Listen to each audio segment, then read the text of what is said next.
Thanks to the military and political success of major Kushana rulers like Kujula Kadphises, Vema Kadphises, Kanishka I, Vashishka, Kanishka II, Huvishka, Vasudeva, Kanishka III, Vasudeva II, the Kushanas could dominate a very large area, including major portions of North India for nearly 250 years.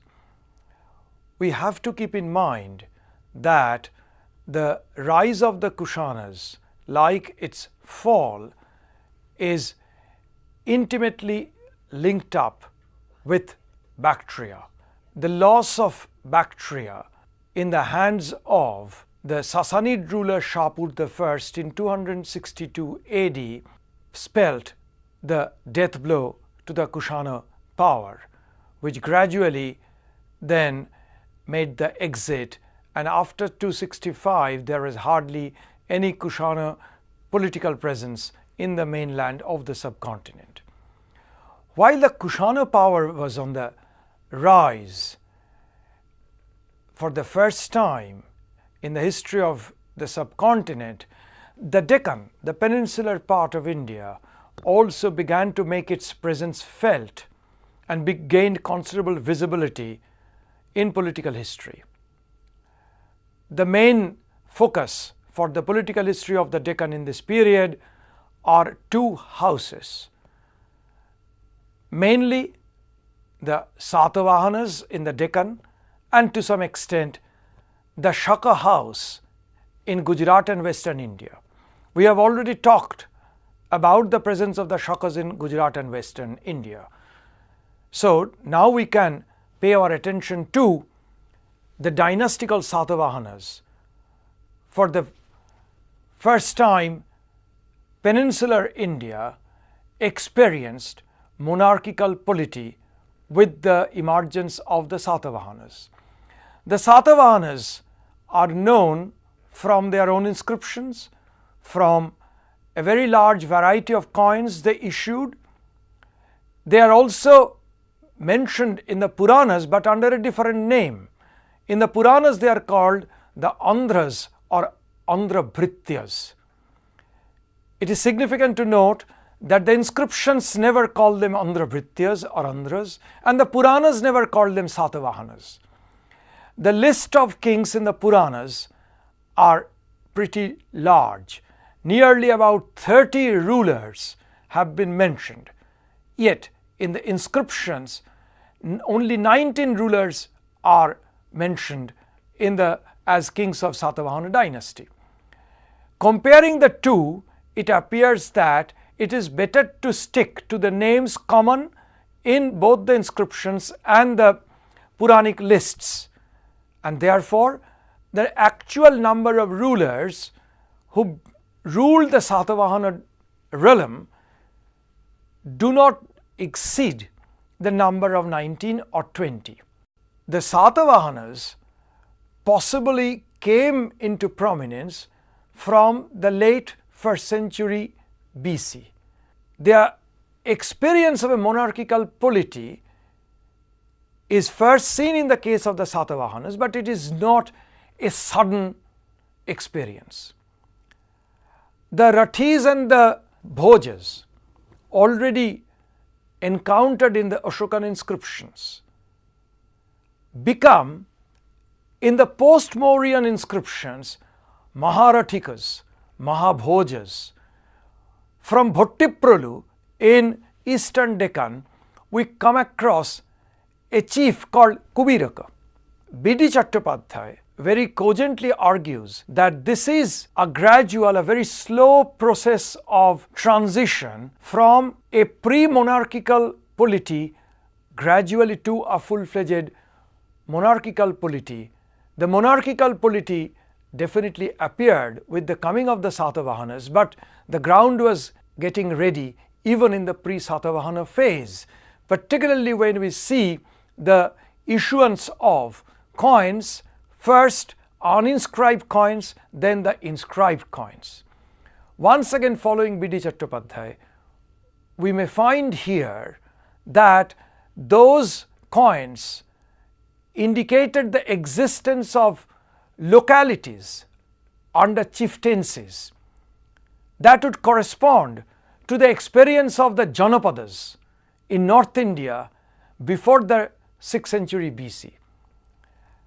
It is in this background that one has to appreciate the emergence, foundation, consolidation of the Satavahana rule. Where did the Satavahanas really rise from? Their Puranic name Andhra often leads scholars to believe that they hailed from eastern Deccan. This is questionable because the earliest of the Satavahana inscriptions are all coming from western Deccan, like Nasik, like Karla, Junnar, the area around Nevasa, which is in the Ahmednagar district of Maharashtra. Their capital was located at Pratishthan, which is present day Paitan in Aurangabad district. So, the earliest rulers and their records and their activities are more associated with western and central Deccan rather than the eastern part of Deccan, which is present day Andhra Pradesh area. The rise of the Satavahanas is possibly from the area around Nasik, Nevasa and Pratishthan region in Aurangabad district. When did they begin to rule? This is in fact also a problematic in the Deccan history.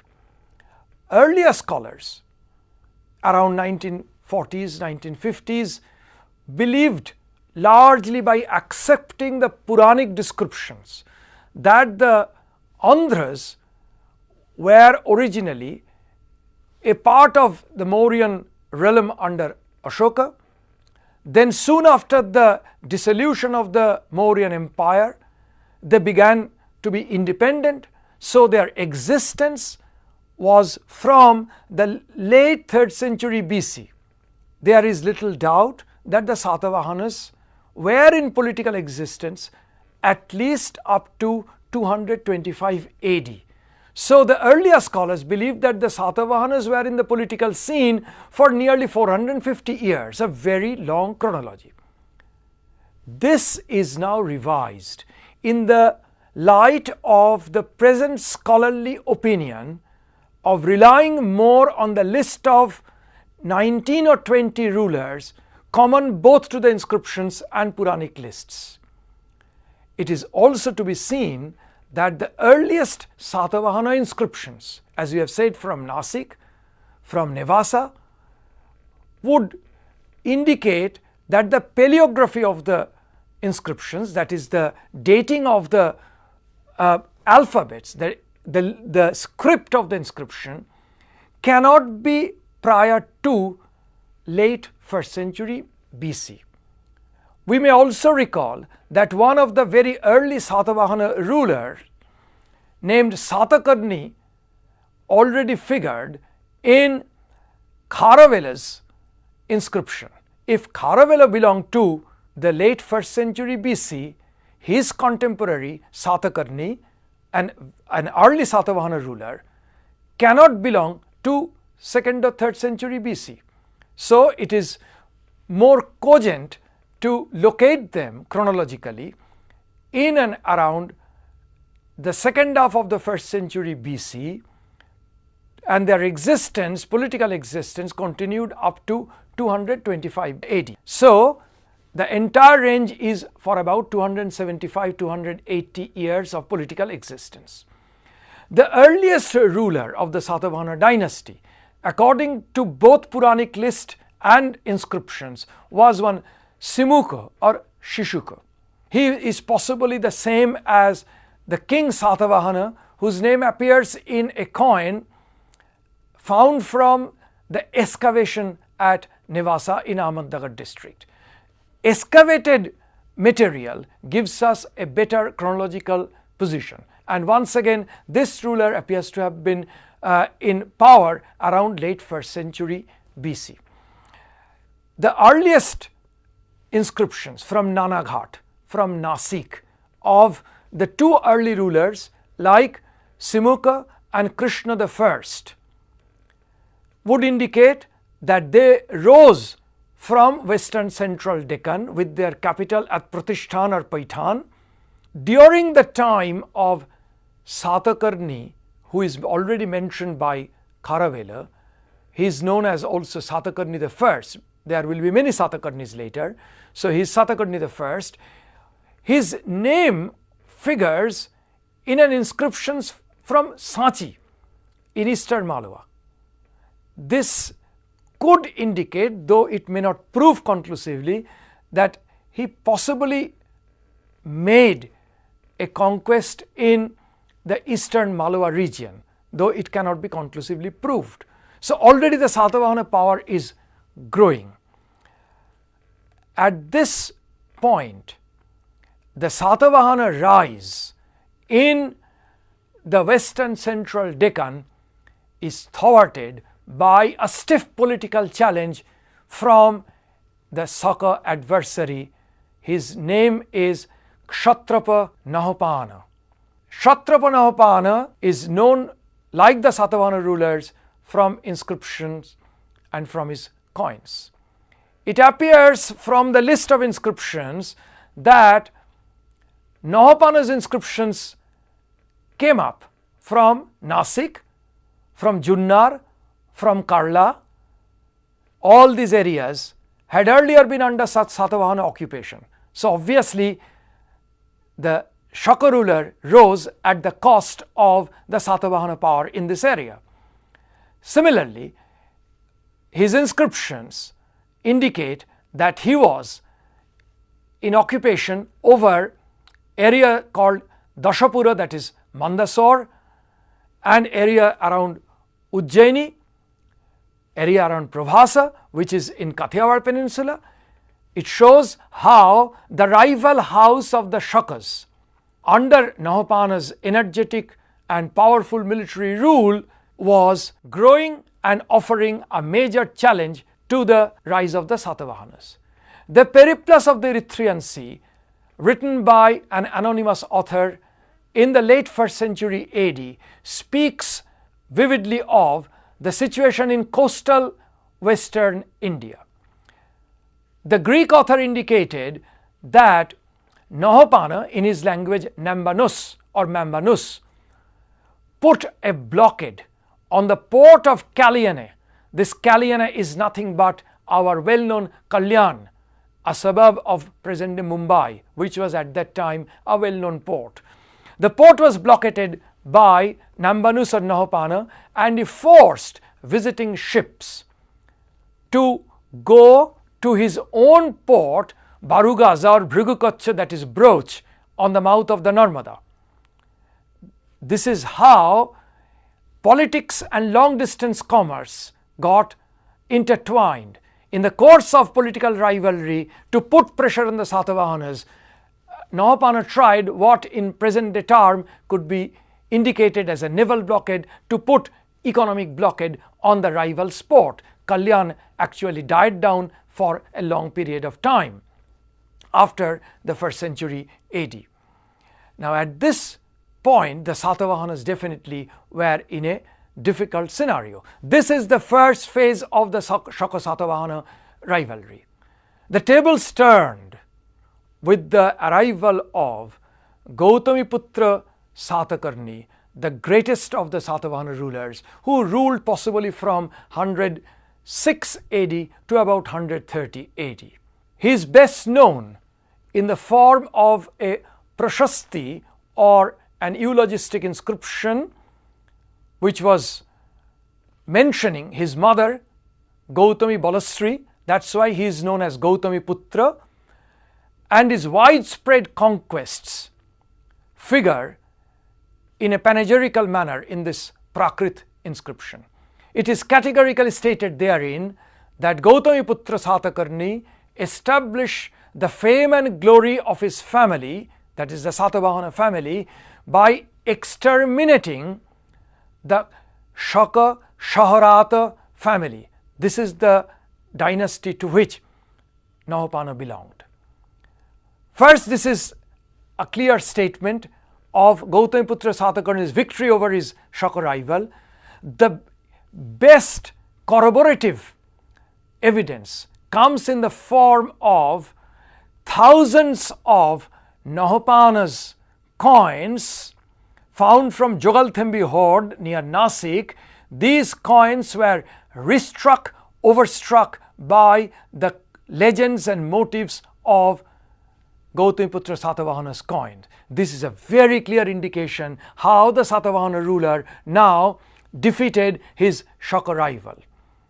In the graphic details of this Nasik Prashasti, Gautamiputra Satakarni is credited with widespread conquest of areas not merely located in Maharashtra but in areas to the north of Maharashtra, like the area of Aparanta, which is Konkan coastal area, the area of Mahishmati, which is Mandhata to the south of the Narmada, then the area of Akara and Avanti. Avanti is the Ujjaini region and Akara is the eastern Malwa region.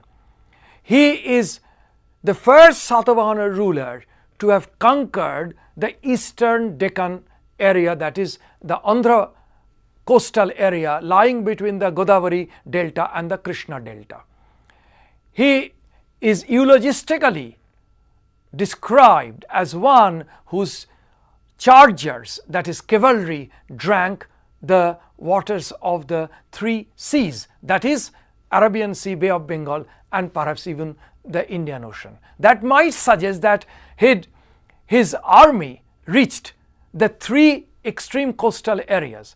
There may be a typical court poetical exaggeration in this account, but his control over the west coast and also the east coast in the Deccan is beyond any doubt. He is also known to have been the master of the region around Vijayadurg in the Karwar Point area, once again a coastal area. This is a very powerful ruler who fittingly assumed the title Dakshinapathapati, the Lord of the Deccan. The Satavahanas really at this time were the Lord of the Deccan. At the height of the Satavahana power, once again came another stiff challenge from the Shakas, but this time from a different branch of the Shakas. If the first resistance came from the Kshaharata family, now the challenge came from another line of the Shakas called the Kardamaka house. This was based essentially in Kathiawar area and Ujjaini. This ruler is known as Rudradaman I. He first appears in an inscription from Andhau as a conjoint ruler, as a junior co-ruler with his senior co-ruler, his grandfather Chashtana, in 130 AD. By 150 AD, his Junagadh rock inscription, a Prashasti, in fact the first Prashasti written in high-flown court poetical Sanskrit, belongs to him, Rudradaman I, dated in Shaka era 72, that is 150 AD. It records how Rudradaman conquered areas which were in fact had earlier been conquered by Gautamiputra Satakarni, like Aparanta, like Mahishmati, like the region of Anupa, which is the region of Mahishmati, the region around Akara and Avanti, that is Ujjaini region, and eastern Malwa around Vidisha. There are certain common areas which were coveted by both the warring sides, coveted both by the Shakas and the Satavahanas. We'll come back to this point later, but we can also indicate that the Kathiawar Peninsula, where from Junagadh is located, very much part of Rudradaman's area, He is a very powerful ruler, and he categorically mentions in his record that he defeated the Satakarni, obviously a Satavahana ruler, not once but twice. But being magnanimous, he spared him on account of nearness of relation. There are other sources in which I am not going into the details of. There are indications that the Satavahanas and Rudradaman had earlier entered into a marriage alliance contract. Therefore, this is the basis of the nearness of relation. He defeated the Dakshinapatapati, the lord of Dakshinapata, Satakarni twice, but spared him on account of his nearness of relation with the Satakarni, that is a Satavahana ruler.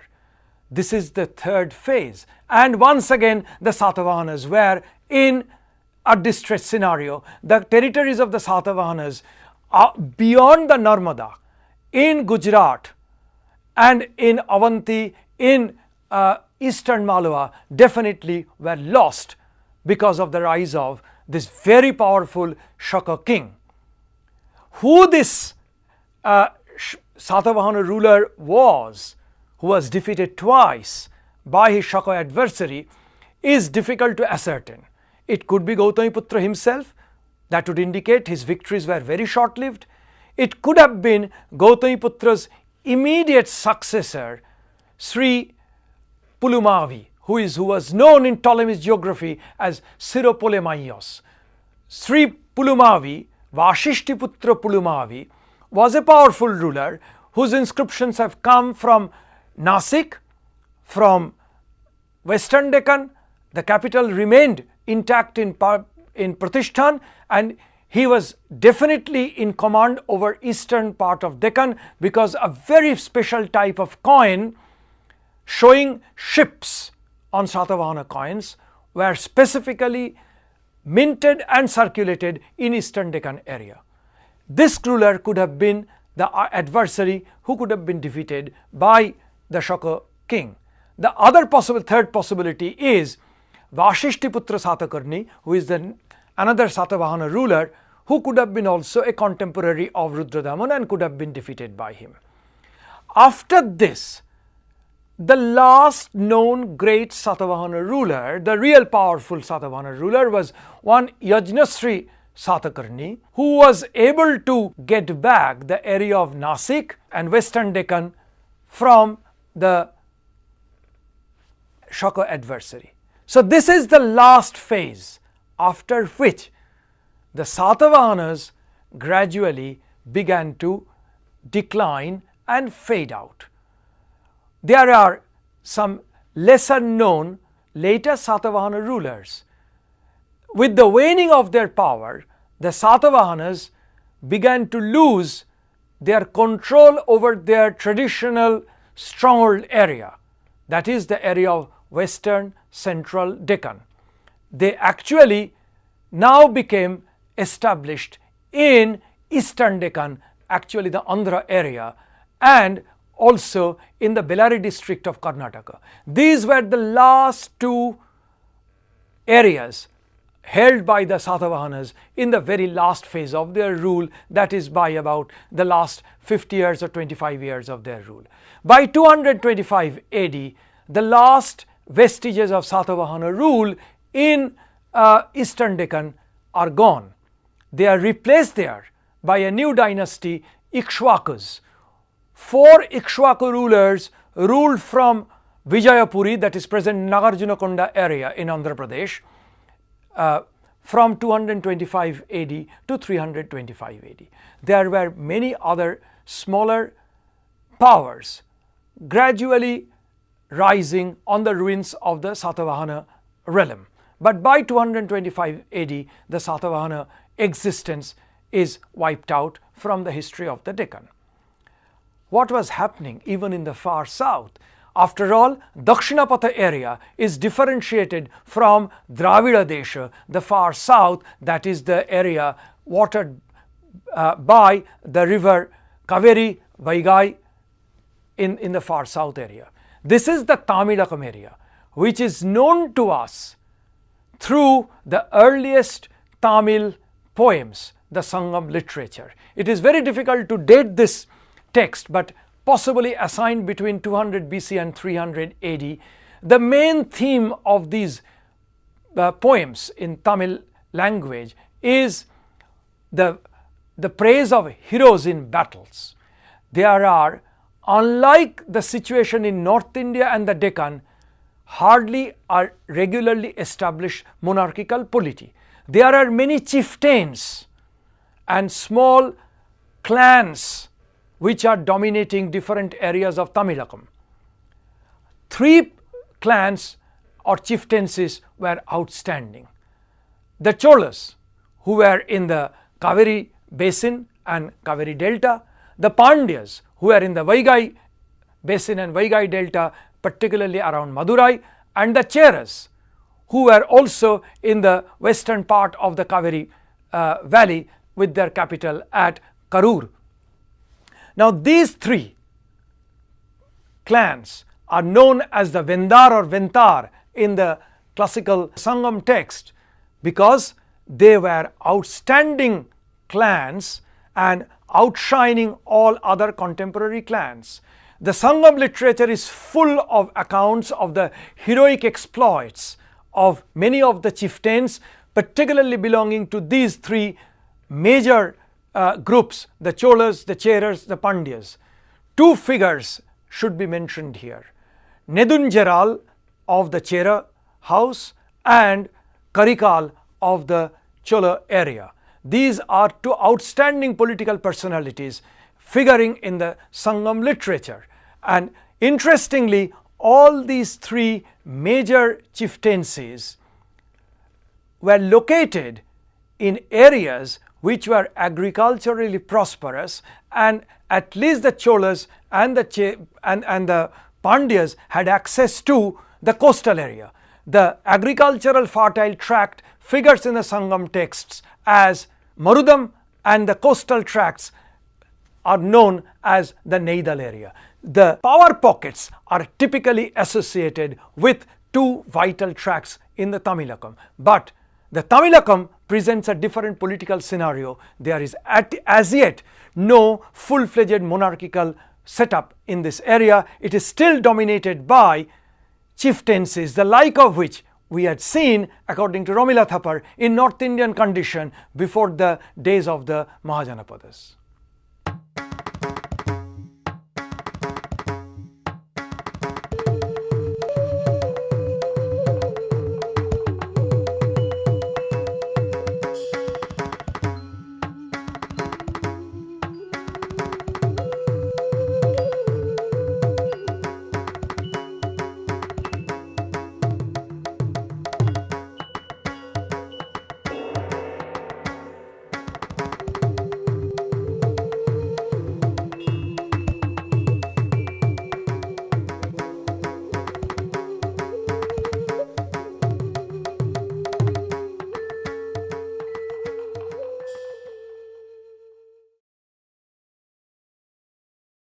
Kushana rulers like Kujula Katphises, Vema Katphises, Kanishka I, Vashishka, Kanishka II, Huvishka, Vasudeva, Kanishka III, Vasudeva II, the Kushanas could dominate a very large area, including major portions of North India for nearly 250 years. We have to keep in mind that the rise of the Kushanas, like its fall, is intimately linked up with Bactria.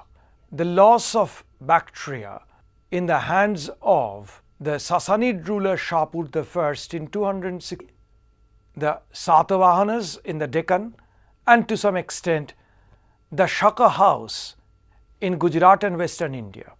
We have already talked about the presence of the Shakas in Gujarat and Western India. So now we can pay our attention to the dynastical Satavahanas. For the first time, peninsular India experienced monarchical polity with the emergence of the Satavahanas. The Satavahanas are known from their own inscriptions, from a very large variety of coins they issued. They are also mentioned in the Puranas but under a different name. In the Puranas, 62 AD spelt the death blow to the Kushana power, which gradually then made the exit, and after 265 there is hardly any Kushana political presence in the mainland of the subcontinent. While the Kushana power was on the rise, for the first time in the history of the subcontinent, the Deccan, the peninsular part of India, also began to make its presence felt and gained considerable visibility in political history. The main focus for the political history of the Deccan in this period are two houses, mainly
thanks to the military and political success of major